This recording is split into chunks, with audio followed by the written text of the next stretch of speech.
Olá, continuando aqui a nossa aula sobre matriz inversa, vamos estudar algumas propriedades da inversão de matrizes, né? E uma maneira alternativa de calcular a inversa de uma matriz via escalonamento. Bom, a gente viu no último vídeo, né, que uma matriz quadrada é invertível se somente se seu determinante é diferente de zero. Então esse é um critério bem claro para determinar se a matriz é invertível ou não. Se o determinante for zero, a matriz não é invertível. Se o determinante for diferente de zero, a matriz é invertível, né?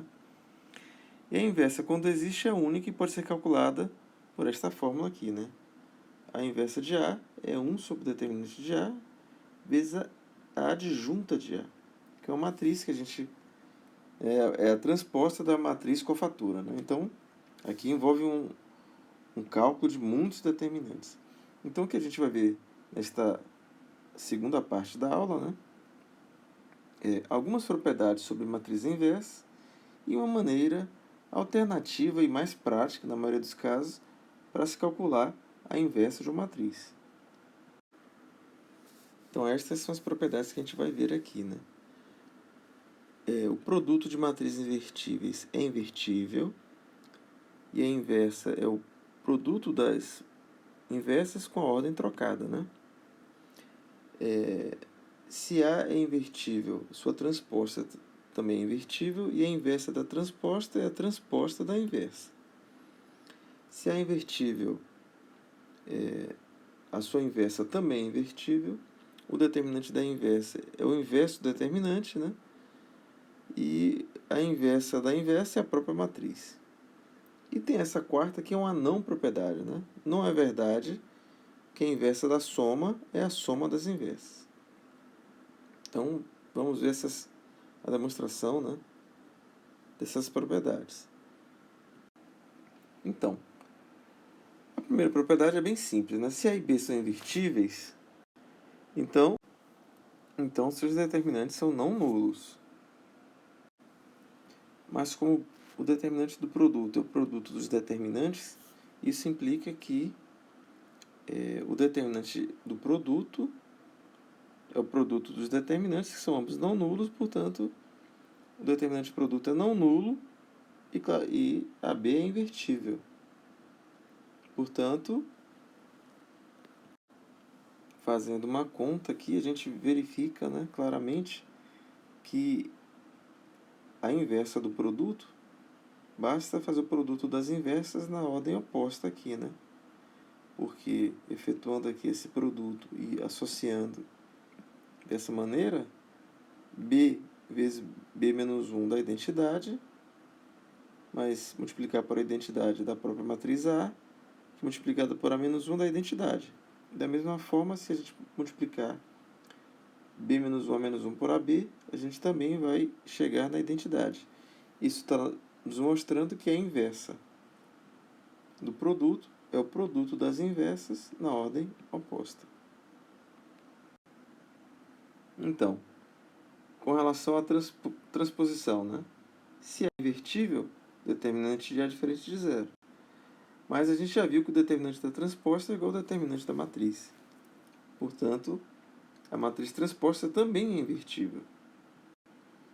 E uma pequena álgebra de novo, a gente mostra que a inversa da transposta é a transposta da inversa. Porque se eu pegar aqui, ó, a transposta da inversa e multiplicar pela transposta de A, tá?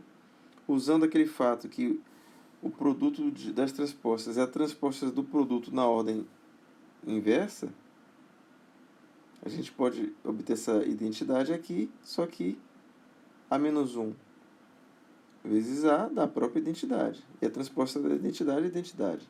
Tá? Então aqui a gente mostrou que a inversa da transposta é essa matriz aqui, que é a transposta da inversa. Da mesma maneira, no outro sentido aqui, né? Multiplicando pela esquerda. Tá? Então, a transposta, a inversa da transposta é a transposta da inversa. Tá? Então, bem simples. Também a gente tem que a inversa da inversa é a própria matriz, né? Vamos ver isso. Se A é invertível, o determinante de A é diferente de zero e existe essa matriz A-1 aqui que multiplicada por A dá identidade. Mas, como o determinante do produto é o produto dos determinantes, né? Se eu aplicar o determinante aqui em ambos os membros, eu tenho que o determinante do produto é o produto desses determinantes. E o determinante da identidade é 1, tá? Porque é uma matriz triangular. É só fazer o produto de todos os elementos da diagonal principal, né? Então, mas isso aqui está me dizendo que o determinante de A-1 tem que ser diferente de zero, né? Porque como é que eu posso ter o produto de uma coisa diferente de zero por uma coisa zero dá 1, né? Não pode. Então, isso aqui está me dizendo que o determinante da inversa é diferente de zero e mais ainda que o determinante da inversa é 1 sobre o determinante de A. Tá?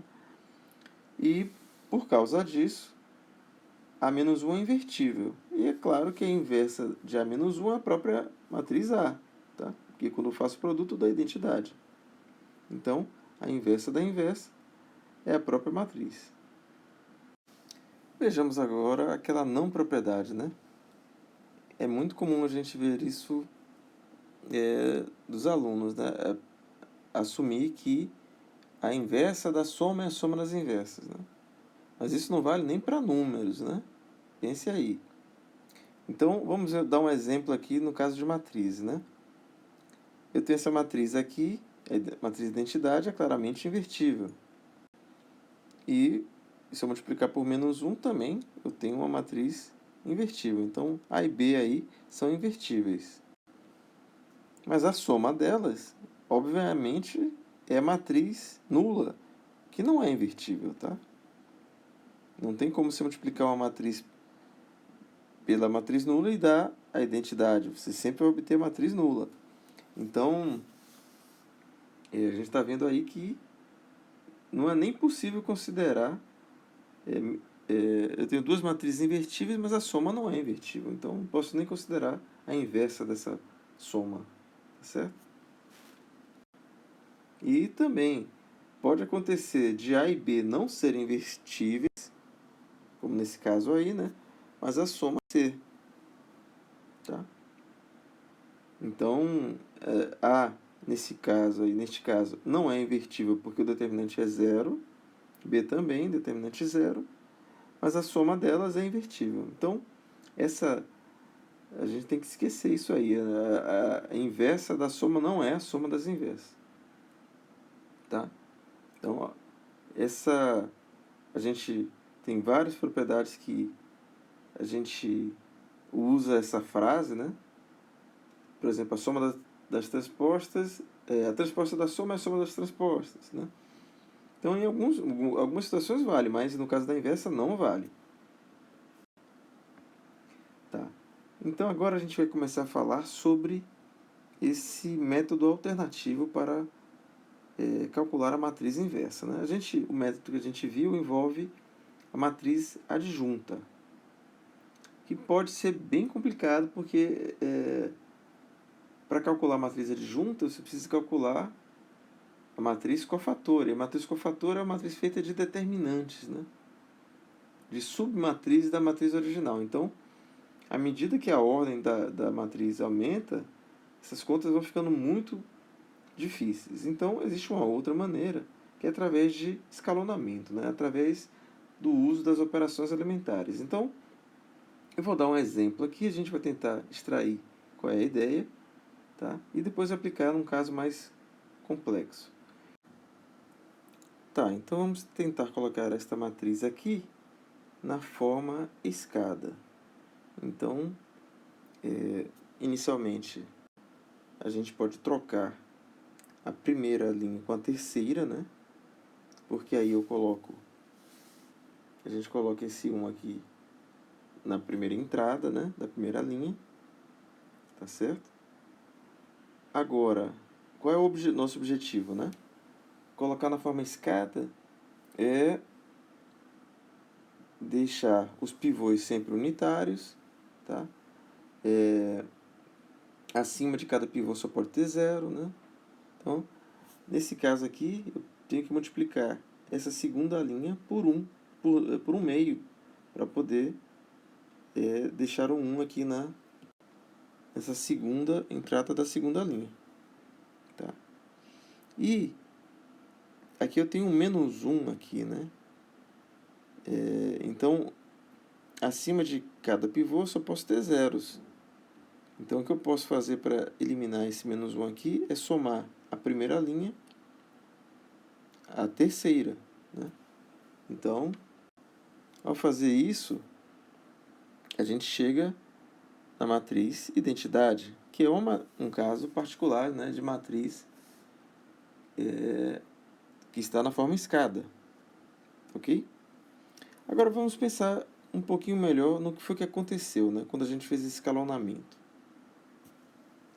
A gente sempre pode interpretar essas operações elementares como multiplicações por matrizes elementares. A gente viu isso quando falamos de matrizes, operações elementares e matrizes elementares.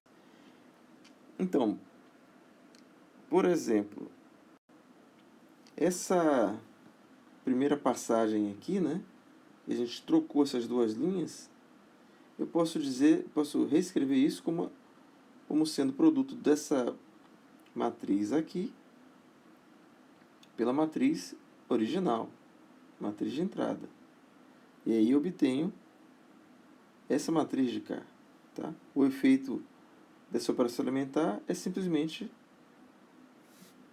trocar a linha 1 com a linha 3, que é o mesmo efeito produzido pela multiplicação pela esquerda por essa matriz aqui. Ok?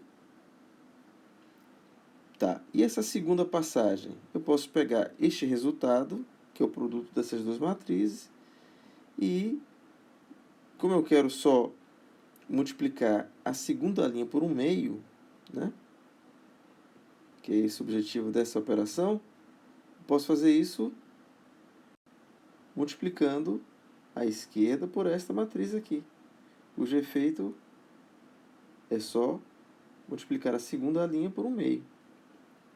Tá ok? E aí eu obtenho, fazendo o produto dessas três matrizes, a matriz original, a matriz dessa primeira operação elementar e essa matriz aqui da segunda operação elementar, eu obtenho este resultado intermediário, né? E para obter o resultado final, eu posso multiplicar também pela matriz elementar correspondente a esta operação elementar. Que se você fizer as contas aqui, você vai ver que é justamente essa de cá. A gente está somando, substituindo a primeira linha pela soma da primeira linha com a terceira linha. Tá? Só que, olha só o que aconteceu. Que interessante. O resultado desse escalonamento, a gente obteve a matriz de identidade. É ou não é? Então, a gente partiu da matriz original e chegamos à matriz identidade. E para chegar na matriz de identidade, a gente fez essa sequência de produtos de matrizes ou matrizes elementares. Agora, se eu chamar isso aqui de matriz A, eu tenho isso aqui, ó, é uma matriz. Se eu fizer o produto dessas três matrizes, vai me dar uma matriz que multiplicada por A dá identidade. Que matriz é essa? Matriz inversa de A. Tá? Então, a gente tem uma maneira de construir essa inversa de A simplesmente efetuando uma sequência de operações elementares até chegar à matriz identidade. Então, a gente partiu dessa matriz aqui e efetuando uma série de operações elementares, nós obtivemos a inversa. Se você fizer as contas daquele produto que eu indiquei antes, né, vai dar justamente essa matriz aqui, que é a matriz inversa de A.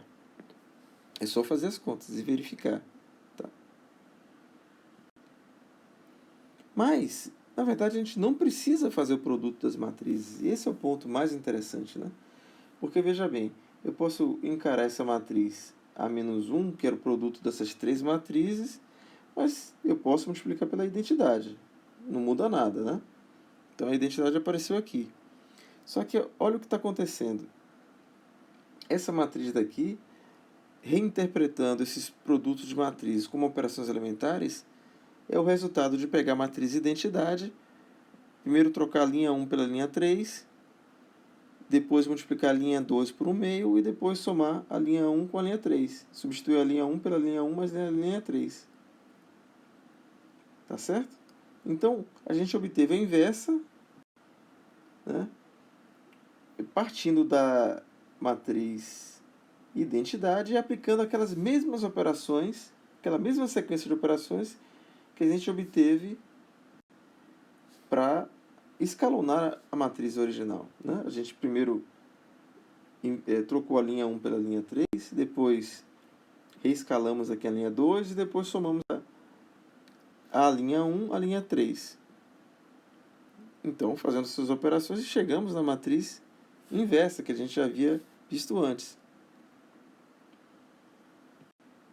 Então, qual é o resumo, né?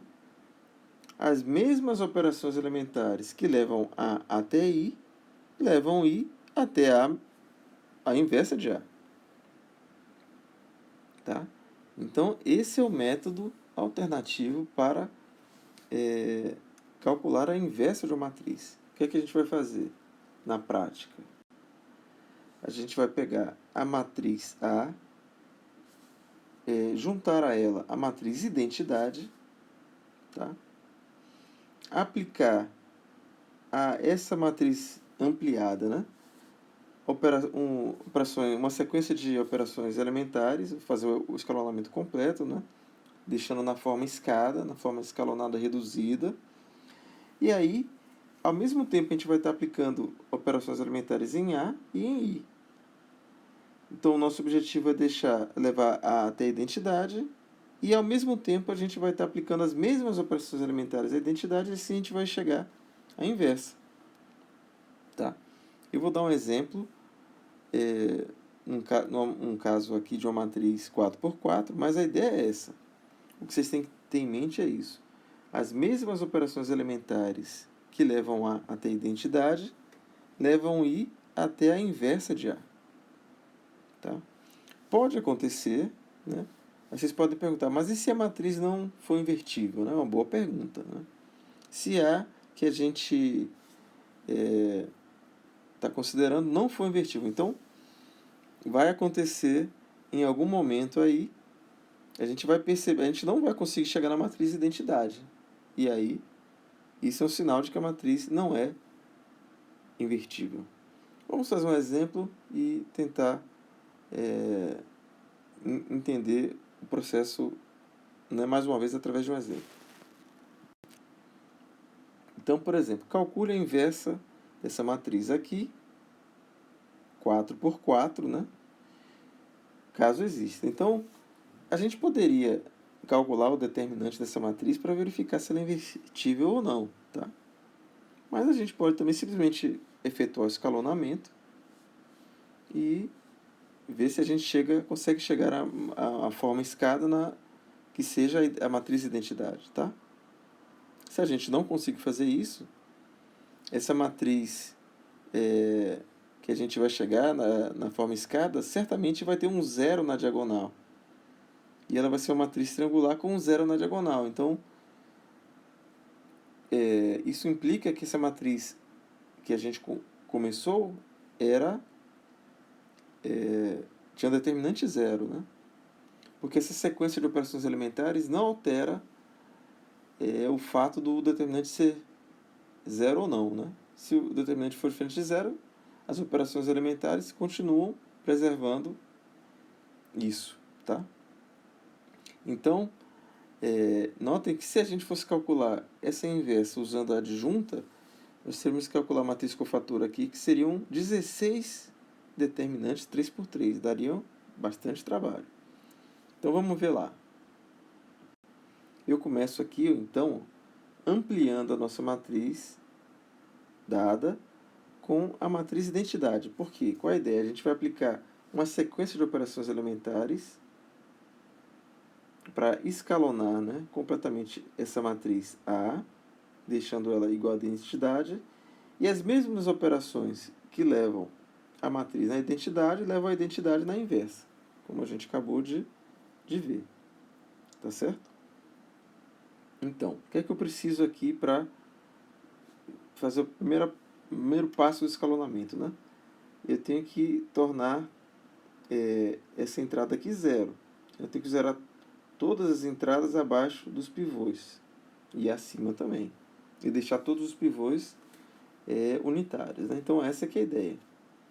Então, primeira coisa que a gente pode fazer é somar a segunda linha duas vezes a primeira, né? Que aí vai cancelar esse menos 2 aqui. Vai ficar 2 vezes 1, 2, menos 2, 0. Então, fazendo essas contas direitinho aqui, né? Esse 1 vezes 2 dá 2, né? 1 vezes 2 dá 2 e o resto não muda. Continuando, né? A gente agora tem que anular essa entrada aqui, né? Então, eu posso simplesmente substituir essa quarta linha pela quarta linha menos duas vezes a primeira. Que é exatamente essa operação elementar aqui. Então, a gente vai introduzir um zero aqui.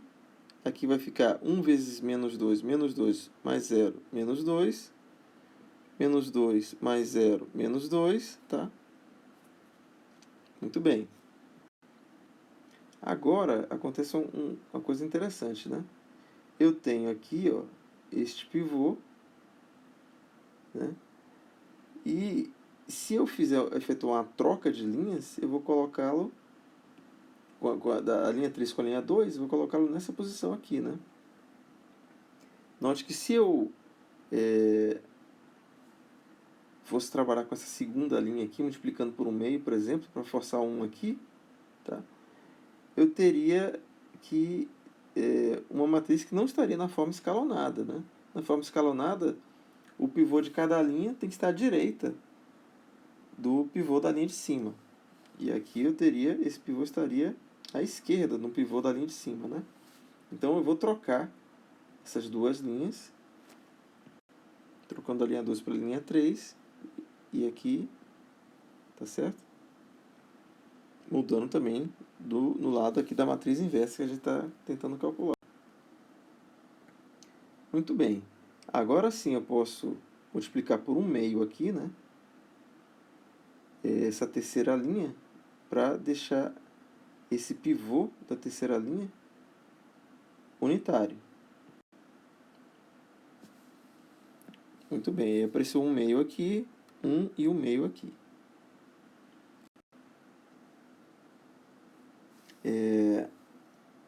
Agora, a gente tem que anular essa entrada e essa de cá. Vamos primeiro para a linha 4, né? Eu vou multiplicar a linha 3 por 2 e somar com a linha 4.